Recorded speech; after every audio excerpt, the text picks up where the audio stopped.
Quais medicamentos não devem ser tomados sem prescrição médica? Você sabe sobre esse assunto? Você é das pessoas que utiliza muitos medicamentos? Até que ponto os medicamentos podem ser comprados diretamente na farmácia? Já se refletiu sobre isso? É sobre isso e muito mais que eu vou falar nesse vídeo. Então, se você gosta desse assunto, já dê o seu like, se inscreva no canal e compartilhe esse vídeo, que eu, Dr. Luiz, conto muito com sua ajuda.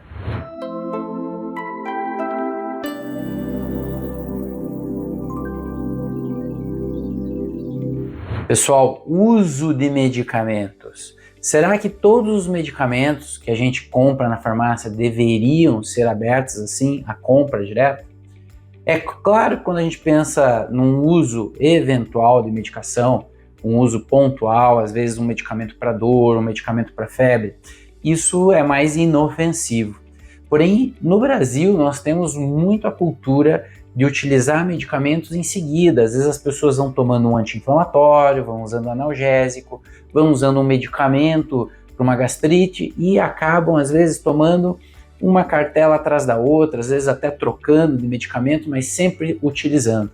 E aí começam os problemas. Muitas vezes um inofensivo medicamento que, se fosse utilizado avulsamente numa certa situação, não traria nenhum problema, mas o uso crônico dele começa a trazer problemas para o nosso organismo.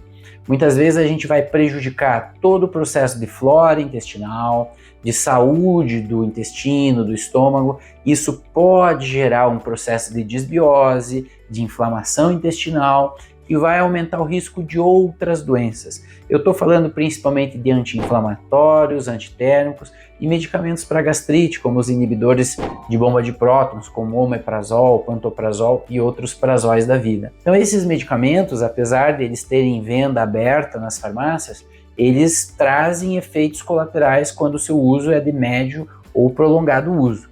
Ou seja, se você toma por conta essas medicações, não está certo ficar tomando sempre. Outro medicamento que hoje ele é mais controlada a prescrição, né, receita branca dupla, mas que muitas vezes as pessoas que frequentam muito pronto atendimentos acabam tomando seguidamente, é o uso de antibióticos. O antibiótico ele tem lá uma função de combater uma infecção que você está passando, então é muito efetivo para a condição aguda, mas quando você começa a utilizar antibióticos muito frequentemente, você passa a ter um processo de desequilíbrio em todo o teu microbioma. O microbioma é todas essas bactérias, vírus, fungos que são comensais, ou seja, que eles necessitam estar no nosso corpo, inclusive para ajudar na secreção de algumas substâncias importantíssimas para o nosso funcionamento, para a nossa homeostase. E no momento em que você usa antibiótico todo mês, repetidamente, você passa a ter um problema de destruir não apenas aquelas bactérias que são prejudiciais, mas você passa a ter um problema de perder as bactérias saudáveis, comensais, que ajudam você a ter saúde e bem-estar. Ou seja, o antibiótico ele é um medicamento que, apesar de ser controlado, se você tem o hábito de ir num pronto atendimento, você sempre ganha facilmente. Muitas vezes o médico que atende lá, ele não tem noção de quantas vezes você usou recentemente antibiótico, e muitas vezes o único recurso que ele tem é prescrever um antibiótico. Portanto, a gente tem que cuidar muito com esse tipo de prescrição. Mas assim, para trazer um pouco de informação também a respeito dos rótulos, aqui tem informação dos medicamentos, né? Então tem medicamentos que não exigem receita médica, que a gente consegue diretamente na farmácia. Existem medicamentos tarja vermelha, né, que possuem contraindicações e efeitos colaterais, por isso que a gente precisa de uma prescrição médica para obtê-lo. Existem os medicamentos tarja preta, os famosos tarja preta, que eles têm medicações com ação no sistema nervoso, muitas vezes com um potencial de causar dependência química, ter uma ação sedativa e, portanto, precisa ter muito mais cuidado no seu uso e precisa de prescrição médica, né? E existem medicamentos tarja amarela, que são medicamentos genéricos, né? Eles possuem, às vezes, ali a mesma molécula do medicamento original, mas são produzidos por outras empresas que não as patentes, que têm a patente, né, ou que tinham a patente daquele medicamento, ou seja, são mais viáveis economicamente, tá? Então esses são os medicamentos, né, que são mais o sistema como o Brasil organizou, quais são os rótulos desses medicamentos. Agora, se for me perguntar, Luiz, quais são os medicamentos sem prescrição médica que são mais utilizados no Brasil? Bom, daí da lista lá no topo, pessoal, anti-inflamatórios, remédios para dores musculares, dores de cabeça e sintomas de gripes e resfriados. Esses são os que são mais utilizados. E a questão também que a gente tem que levar em consideração, que muitas vezes eu vejo os pacientes não obedecerem à dose recomendada.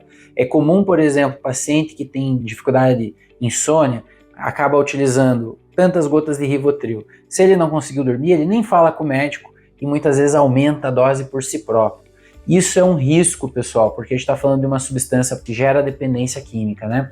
Mas mesmo num antigripal, num remédio que é um relaxante muscular, às vezes a pessoa não tem o efeito com a dose sugerida, ela por si própria aumenta a dose.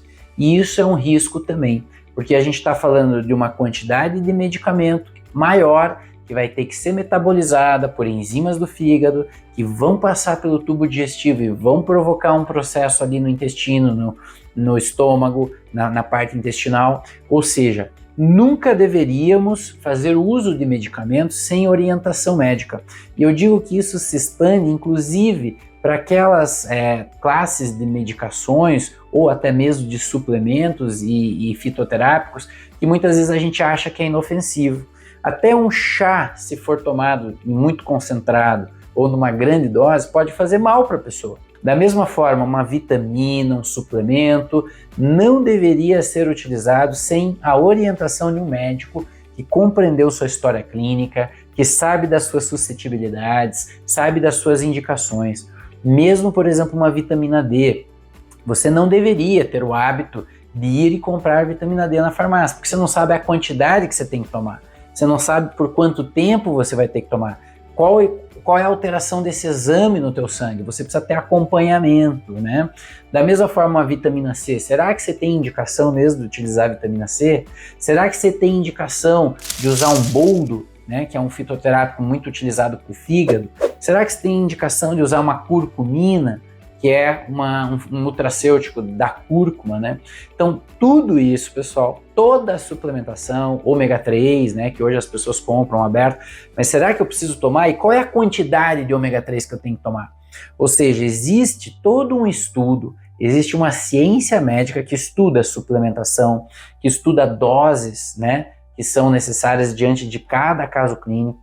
Ou seja, para você estar numa zona segura, você precisa da orientação de um profissional que conheça a sua história clínica. Então não façam suplementações por conta, porque o vizinho disse que é bom, né? Aquela pessoa tomou para certa doença, teve um resultado, então eu vou ter também. Cada corpo é único e individual. É isso que a gente sempre fala na medicina funcional, na medicina mais integral, corpo e mente.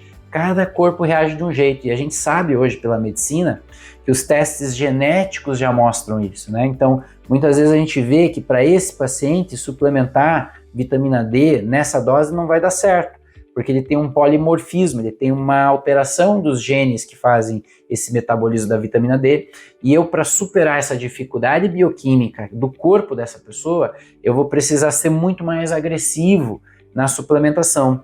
Portanto, a medicina personalizada, a medicina de exatidão, a gente pega o teste genético, a gente vê cada história clínica e o ajuste da suplementação de acordo com cada pessoa. Não adianta a gente suplementar tudo igual para todo mundo achando que vai dar o mesmo resultado. A mesma coisa se aplica aos medicamentos.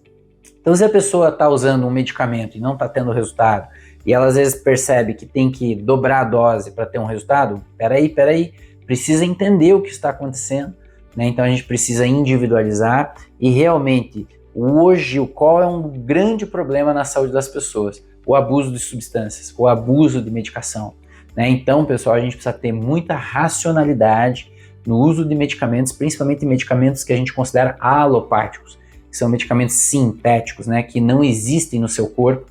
São coisas que o corpo vai ter que degradar, vai ter que transformar para eliminar do corpo. E esses medicamentos, se não for feita uma racionalização do seu uso, pode prejudicar muito a sua saúde. Então pense bem no uso de qualquer medicamentinho, né, que você acha que é inofensivo. E a dose é importante. a frequência que você usa é importante, e se isso não está resolvendo, um medicamento sintomático não está resolvendo, não é o caso de você ir de novo num pronto atendimento, ou ficar mal e procurar um atendimento de urgência.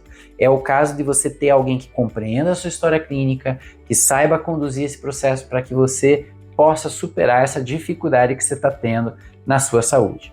Então, pensa com cuidado. Era sobre isso que eu gostaria de falar hoje.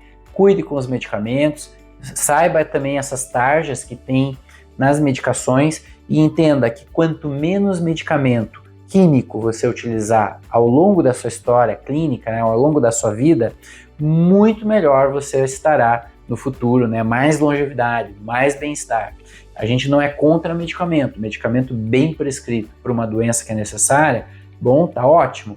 Só que hoje as pessoas usam muitas vezes sem ter a necessidade e sem ter feito outros tipos de tratamento que auxiliariam nesse desmame dessa medicação química, né, que a pessoa está usando lá 10, 15, 20 anos e o corpo sobrecarregado em ter que dar conta dessa medicação. Então pensa tudo sobre isso. Eu vou deixar aqui nos comentários, se vocês quiserem interagir comigo, vai ser o maior prazer. Já faça a sua pergunta e a gente vai interagindo aqui na sequência e envie esse conteúdo para uma pessoa que você acha que possa se beneficiar dessa informação que a gente trouxe aqui nesse vídeo. Até a próxima, pessoal. Fiquem bem e com menos medicamento possível e com muita orientação, com um bom médico que faça teu acompanhamento. Até a próxima.